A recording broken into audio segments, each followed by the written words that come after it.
So, ich beginne jetzt einfach schon mal, auch wenn noch das ein oder andere Getränk gereicht wird. Der Sound Around hat die Einladung vom Frauenchor gerne angenommen und präsentiert sich heute Abend natürlich auch mit Schlagern. Der Schlager zeigt sich ja in vielen Facetten. Unser erstes Lied ist von einem Sänger, der schwer in eine bestimmte Stilrichtung einzuordnen ist, Hubert von Geusern.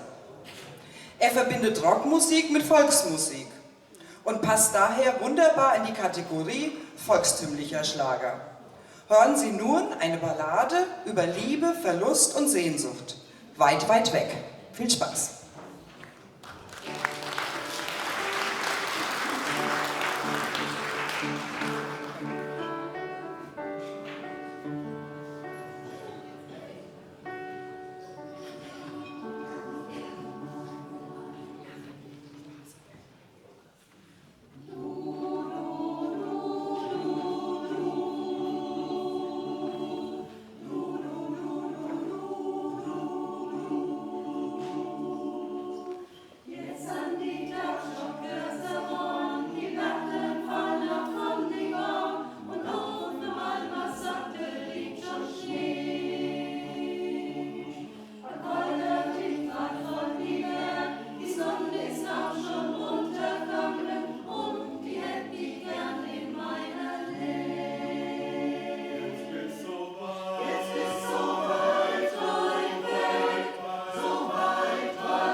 Das nächste Lied von uns ist von der wohl bekanntesten Schlagersängerin der ehemaligen DDR, Ute Freudenberg. Wie weit ist es bis ans Ende dieser Welt? So der Titel, den Sie hören, ist die Frage eines Kindes. Die Antwort bleibt offen. Vielmehr möchte das Lied dazu ermutigen, auch in schwierigen Zeiten eine gewisse Leichtigkeit und Unbeschwertheit zu bewahren.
Was wäre der deutsche Schlager ohne Udo Jürgens? Unvorstellbar, wenn wir die Lieder "Aber bitte mit Sahne" oder "Griechischer Wein" gar nicht gekannt hätten. Wir verabschieden uns nun von Ihnen mit einer Hymne an die Zukunft. Udo Jürgens besingt in der ersten Zeile: Ihr von morgen werdet wissen, was aus dieser Erde wird.